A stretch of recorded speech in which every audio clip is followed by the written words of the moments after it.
एक वीडियो है जिसमें कोई प्रयोग हुए पीछे अमेरिका में। कभी कभी ब्लैकआउट होता है। ब्लैकआउट बोले तो सारे जगह की लाइट चली जाती है ना। मतलब मेन ग्रिड लाइट की कभी कभी खराब हो जाती है, तो पूरे अमेरिका की या एक बड़े क्षेत्र के लाइट चली जाती है, उसे ब्लैकआउट बोला जाता है। तो ये कभी 60s 70s के दौरान हुआ, फिर बाद में कभी हुआ, है ना। तो इस तरह का हुआ।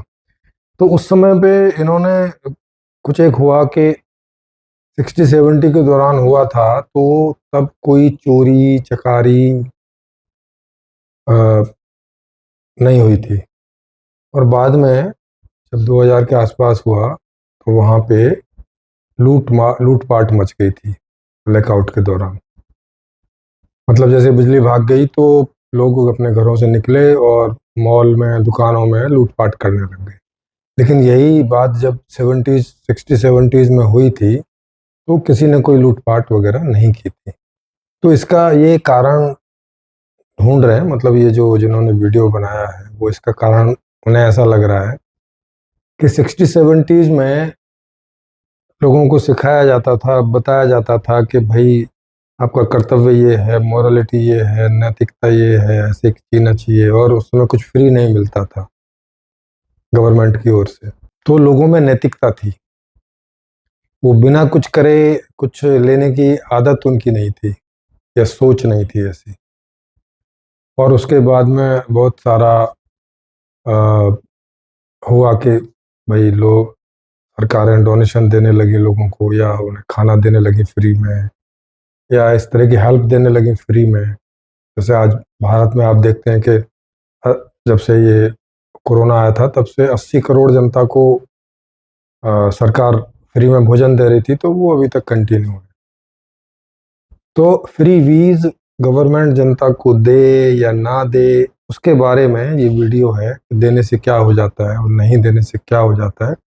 और इसके उसमें जो अमेरिका का ब्लैकआउट हुआ दो बार, उसका रेफरेंस देके और कुछ ऐसा बोलने की कोशिश की जाती है कि सरकार यदि जनता को फ्री में कुछ देती है तो ये गलत बात है, जनता को अनैतिक बनाना है, जनता की नैतिकता छीन लेनी जैसी है, ऐसा ये कहना चाह रहे हैं।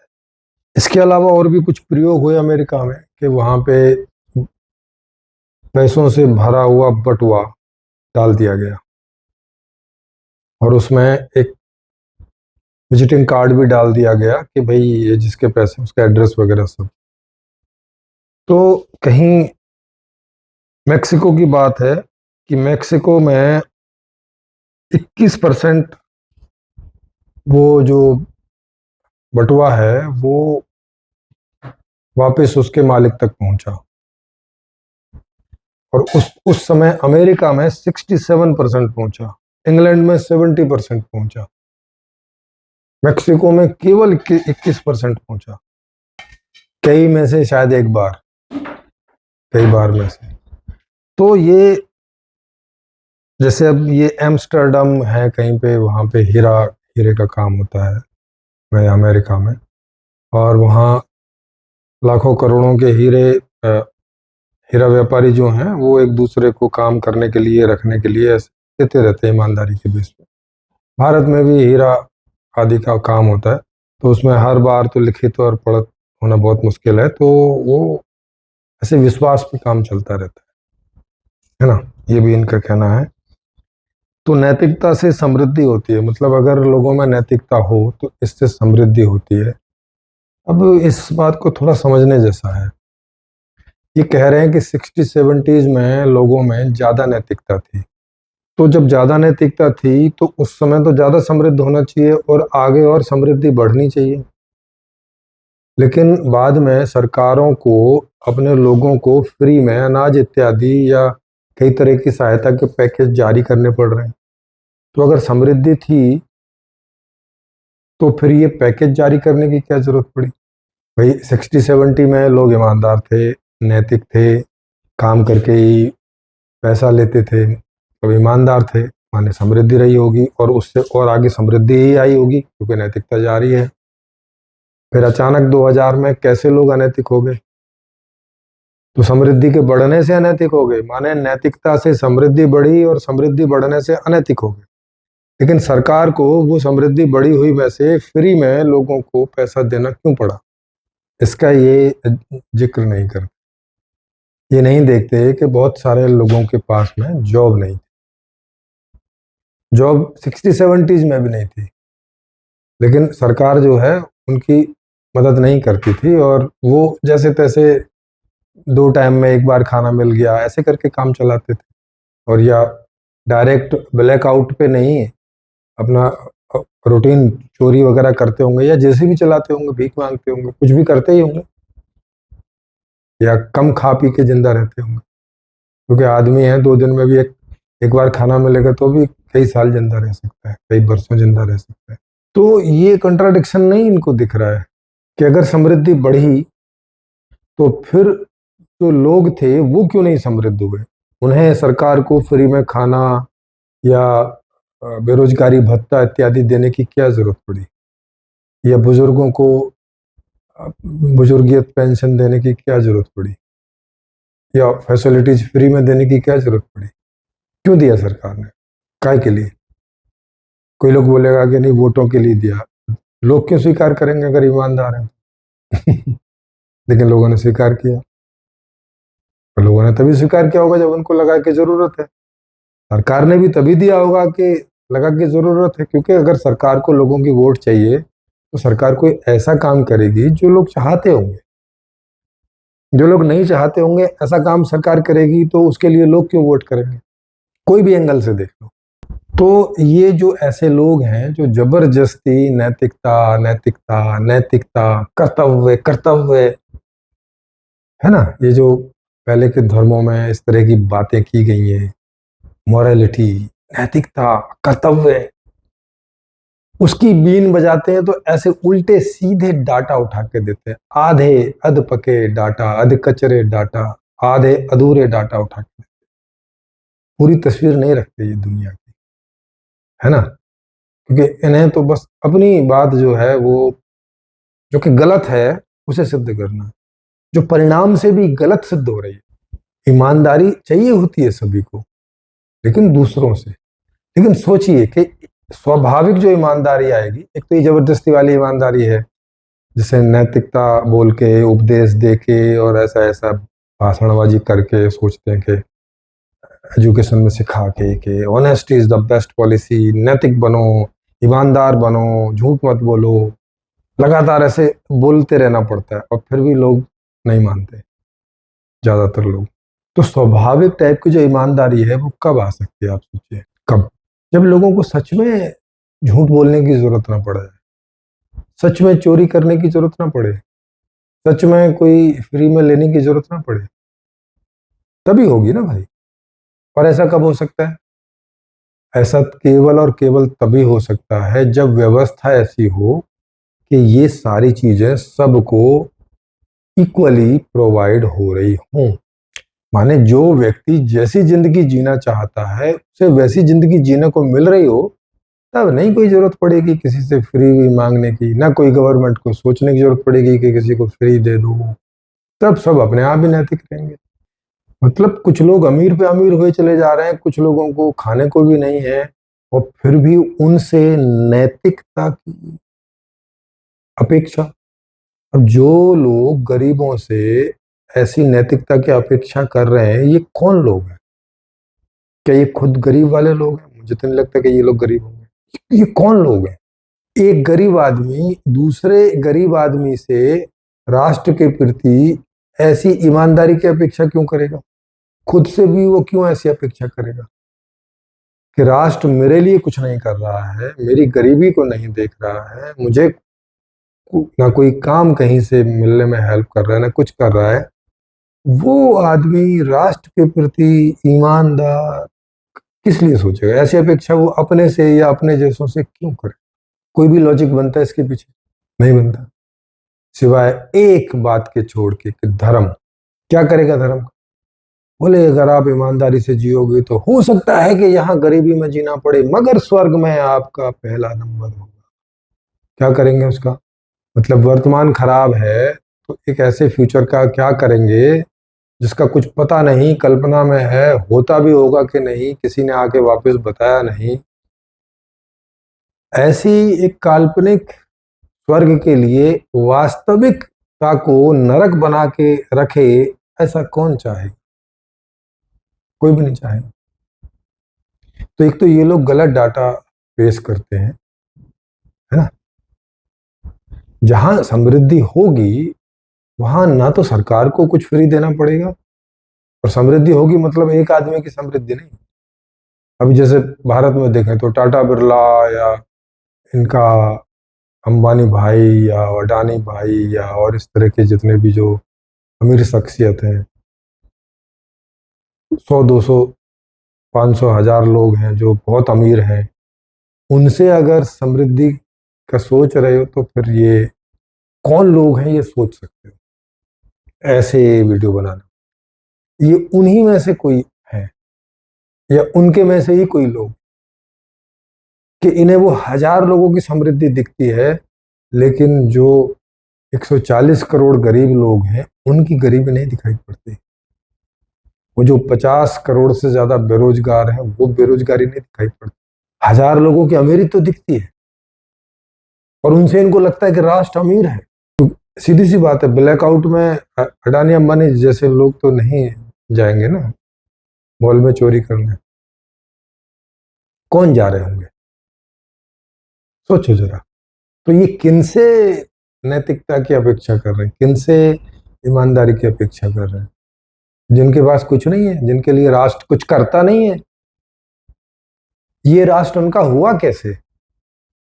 ये सवाल इनको नहीं खड़ा होता कि भाई जो राष्ट्र इनको काम नहीं दे रहा, कोई सहायता नहीं दे रहा, कोई किसी भी तरह का, बस वोट ले ले रहा है सरकार बनाने के लिए, राष्ट्र की ईमानदारी इनको नहीं कहीं दिखाई पड़ती।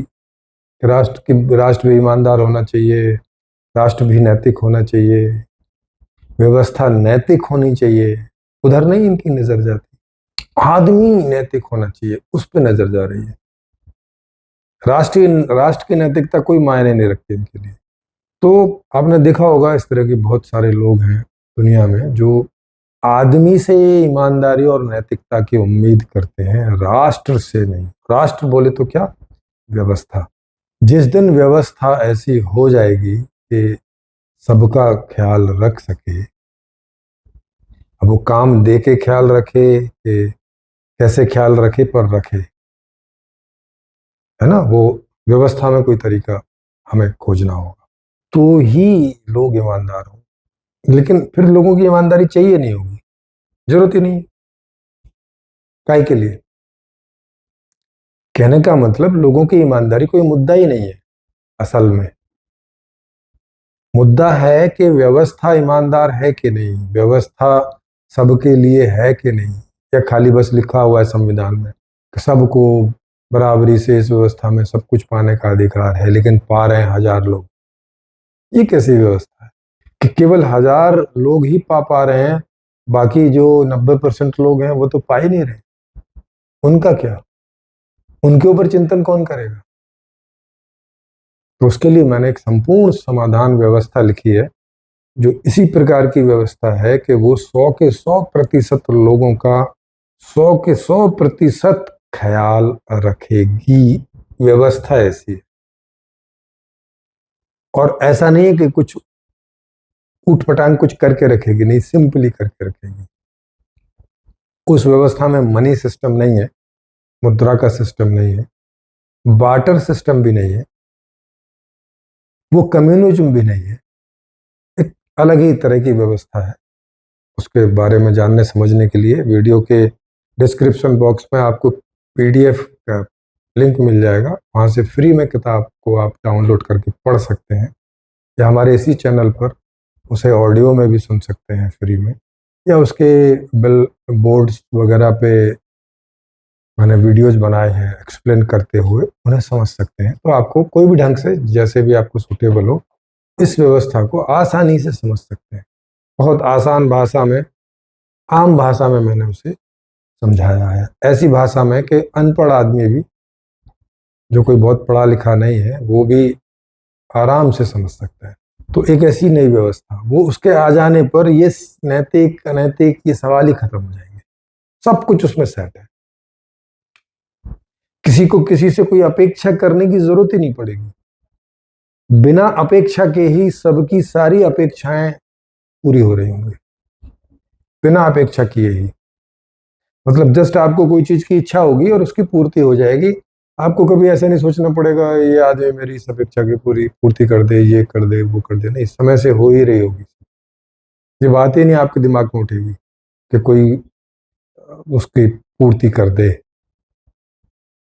क्योंकि व्यवस्था एक बहुत बड़ी चीज होती है। व्यवस्था में हम जो चीज व्यवस्थित कर देते हैं वो होती रहती है अपने आप। जैसे आप दिल्ली में देखें, क्योंकि मैं दिल्ली का रहने वाला हूं, जब कांग्रेस के 3 टर्म थे दिल्ली में, तो वहां पे पानी हमारे यहाँ हमारी महावीर एनक्लेव कॉलोनी में पानी जो है वो टैंकर से आता था। पाइप डले हुए थे, सबके लगे भी हुए थे, लेकिन उससे पानी आता नहीं था। सरकारें ऐसा बोलती थी कि पानी की कमी है, फिर समझ में नहीं आता था कि पानी की कमी है तो टैंकर में पानी कहाँ से आ रहा है, क्योंकि टैंकर तो कोई हरियाणा से लेके आता नहीं था। टैंकर भी दिल्ली में जो वाटर पंप बने थे वहीं से लेके आता था। तो पर उनका सब चल रहा था, और हर घर से एक एक दो दो आदमी पानी इकट्ठा करने के लिए ही सारे दिन लगे रहते, अपने सारे बाकी काम वाम छोड़ के, क्योंकि पता नहीं पानी कब आ जाएगा और कब लेना पड़ेगा। और वहाँ लड़ाई भी होती थी पानी के ऊपर लोगों में, क्योंकि अब पानी टैंकर में आ रहा है तो सबको पूरा नहीं पड़ता था, तो जो ज्यादा ले ले, है ना। इस तरह की मारा मारी रहती थी। एक दो बार तो ऐसी लड़ाइयाँ हुई कि उसमें एक दो मर्डर भी हो गए, मतलब लोग मर गए थे आपस में लड़ाई करके। फिर बाद में केजरीवाल जी की सरकार आई तो अ, उन्होंने उन्हीं पाइप्स में, मुश्किल से 2-3 महीने ही लगे होंगे, उन्हीं पाइप्स में पानी आना शुरू हो गया।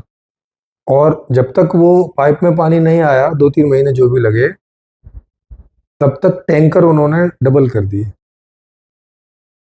माने लड़ाइयाँ खत्म हो गई, इजीली आ गए। और टैंकर्स के हर गली वाइज टाइमिंग सेट कर दिया कि इस गली में इस दिन इतने बजे टैंकर आएगा, इतने बजे और इतने बजे। तो फिर हम लोग भी फ्री हो गए, बस उसी टाइम पे वहाँ पे होते थे टैंकर भरने के लिए, पानी भरने के लिए, और हो जाता था। ये अब थोड़ा मैं मैनेजमेंट का आपको असर बता रहा हूँ कि मैनेजमेंट का क्या असर था। पहले कोई टाइमिंग नहीं थी, कोई दिन भी निश्चित नहीं था। अब आप सोचो कि हमें 24 आवर, मतलब कभी कभी रात में 12-1 बजे भी टैंकर आता था। सोचिए, इतनी व्यवस्था खराब थी। पानी के बारे में बता रहा हूँ, जो जीवन की इतनी जरूरी चीज है। अब जो लोग अमीर थे वो तो अपना कैसे भी प्राइवेट टैंकर मंगा के और ऐसे ही अपना काम चला लेते थे, गरीबों की मुश्किल होती थी। तो हमारी गली में तो ऐसा अमीर तो कोई नहीं था, क्योंकि जब वो कॉलोनी नई नई बस रही थी तो मध्यम वर्ग के और कुछ गरीब ही लोग थे वहाँ पे। बाद में अभी जब डेवलप हो गई है तो अभी कई अमीर लोग आ गए। तो फिर भी उनमें से कोई एक आध बार अपना पर्सनल टैंकर मंगा के काम चला लेता था, कि एक बार पानी भर लिया अपने अंडरग्राउंड वाटर टैंकर में, और अपना 1 सप्ताह का 2 सप्ताह का समय उसका निकल गया। लेकिन बाकी लोगों को सब लगे रहना पड़ता, पता नहीं 24 घंटे में किस दिन किस टाइम टैंकर आ जाए। आप सोचो, 2 दिन वो ड्रम लगा के जो है बैठे ही रहते थे दरवाजे पे, पाइप वाइप लगा के सबके कब आ जाए और फट से जब सबका। तो कितना समय खराब होता था सभी लोगों का। अब वो काम करें कि पानी भरें, क्या करें। जिनके यहाँ लोग कम थे, मतलब काम करने वाले थे, वो अब क्या करें, काम करें पानी भरें, क्या करें। तो उनको जबरदस्ती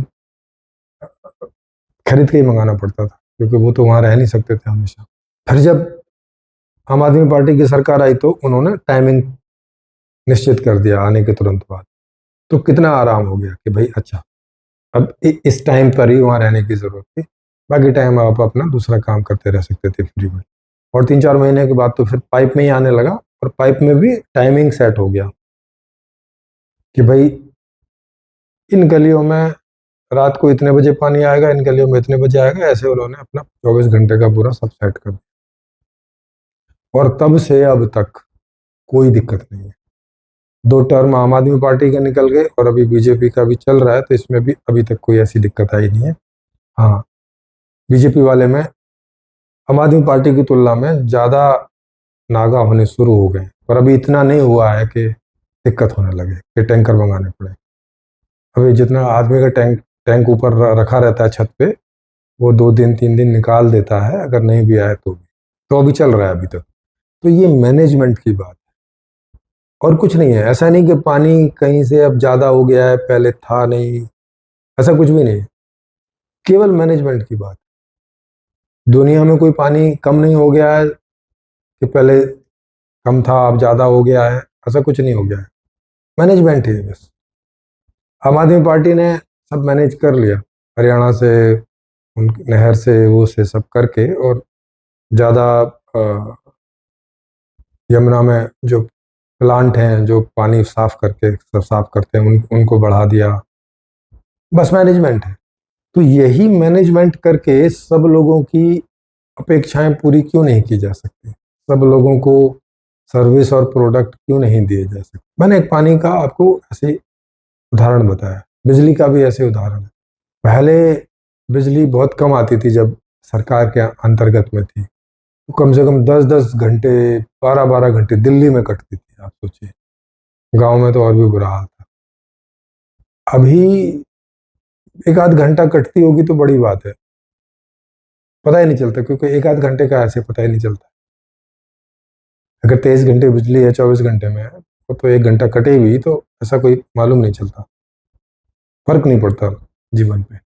तो ये मैनेजमेंट की बात है। नहीं तो ऐसा तो है नहीं कि बिजली कुछ बढ़ाई नहीं जा सकती। बिजली का क्या है, कितने ही बांध बनाओ, कितनी बार उसी पानी को कितनी बार इस्तेमाल करके बिजली बनाओ, कोई दिक्कत है क्या? कुछ भी नहीं। केवल मैनेजमेंट की बात है, व्यवस्था की बात है। सन 60-70 में ये बोलते थे कम बिजली है, कम खर्च करो, ये है वो है। अभी कहाँ से बिजली आ गई? भाई बांध ही बनाए ना, बिजली का प्रोडक्शन ही तो बढ़ाया है। तो वही प्रोडक्शन 60 में क्यों नहीं बढ़ सकता था? 60 में बांध बनने में क्या प्रॉब्लम थी? बिजली ज्यादा पैदा करने में क्या प्रॉब्लम थी? टेक्नोलॉजी थी, सब कुछ तो था। मैनेजमेंट नहीं था, बस व्यवस्था खराब थी। व्यवस्था पैसे वाली थी, तो अब सरकार के पास बजट कम था तो कर ही नहीं पाती थी। जैसे अब सड़क का लें, गडकरी जी के आने के पहले सड़क जो है वो सरकारी बजट से बना करती थी। अब सरकार का बजट होता ही नहीं था ज़्यादा, तो कम सड़कें बनती थी, जो बन जाती थी उनका मेंटेनेंस भी मुश्किल से होता था। आपने देखे होंगे राजमार्ग के कितने खराब हुए पड़े रहते थे, मेंटेनेंस ही नहीं हो पाता था। नई सड़कें तो छोड़ो। गडकरी जी ने आके उसमें प्राइवेट इन्वेस्टमेंट करवाया, अब सरकारी बजट की जरूरत ही नहीं पड़ती है। अब देखो राजमार्गों की क्या क्या हालत है, बढ़िया सब जगह।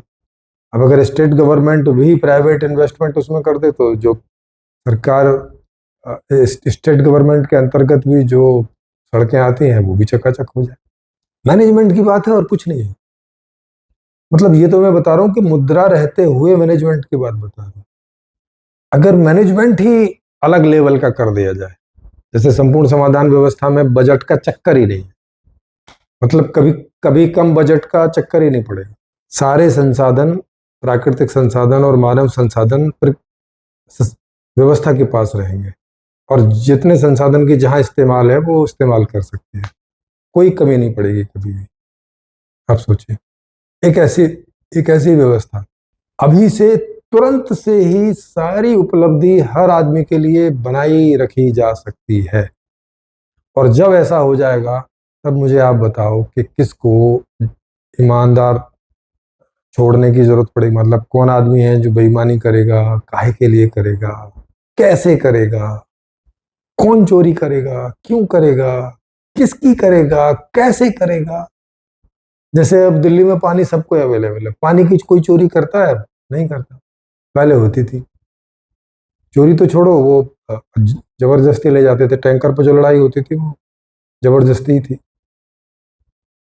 उसमें भ्रष्टाचार भी होता था। अभी पानी इजीली सबको अवेलेबल है, तो अब पानी के ऊपर कोई भ्रष्टाचार हो रहा है? कुछ नहीं हो रहा। न भ्रष्टाचार हो रहा है, न छीन झपटी हो रही है, न चोरी हो रही है, न डकैती हो रही है, कुछ नहीं। पानी के लिए सब लोग ईमानदार हैं, सब नैतिक हैं। आप किसी के घर जाओ भी, जैसे आपके यहाँ कोई वजह से पानी नहीं भरा है, किसी से बोलो तो दे देता है आराम से, क्योंकि उसको भी दिक्कत नहीं है, पता है कि शाम को आ ही जाना है। तो ये सारी चीजें हर चीज के प्रति हो सकती है ना, केवल पानी और बिजली के प्रति क्यों होंगी? जिन जिन चीजों को आप सबके लिए उनकी इच्छा, अपेक्षा, जरूरत के आधार पर उसकी आपूर्ति बहाल कर दोगे, व्यवस्था उसकी आपूर्ति बहाल कर देगी, तो उन उन चीजों के लिए कोई आदमी चोरी क्यों करना सोचेगा, डकैती क्यों करना सोचेगा, भ्रष्टाचार क्यों करना सोचेगा, या कोई भी अनैतिक कृत्य करना का सोचेगा ही क्यों? क्या जरूरत पड़ेगी? क्योंकि आदमी जरूरत के बिना इस तरह की चीजें नहीं सोचता।